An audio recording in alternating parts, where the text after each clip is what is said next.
All right, really quick. I want to make a quick note about branding and about identity before we dive into the actual marketing systems, right? So the stuff I've talked about before with problems and roadblocks and all that stuff, the dream states, that covers a great majority of products, right? But there are certain products that sort of stand apart. They're not really there to solve an important problem. They're there to provide an identity for the people who buy them.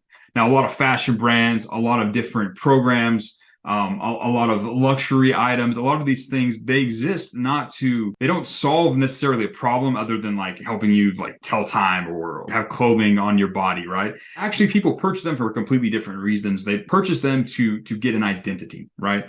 And you need to understand this. In later sections, I'm going to give you greater insight into human motivations and desires and the different types of emotions that trigger this and stuff. But you have to understand some businesses don't necessarily have a giant problem they solve.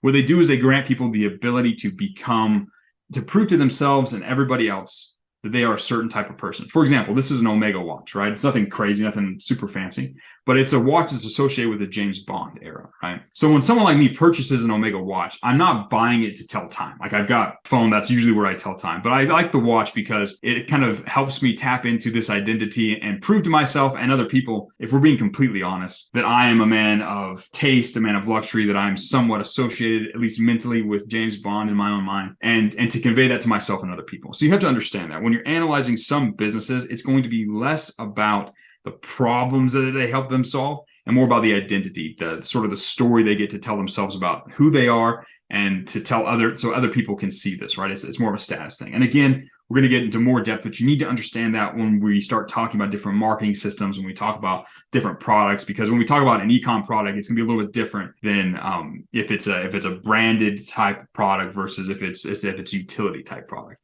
And we're going to get into that in later videos, but I wanted to give you that quick note. Some people purchase products for the identity that they get to step into because of it, rather than any kind of utility they get. And that's still a different type of usefulness, and people pay a lot of money for it. So something to understand before we dive into this next section.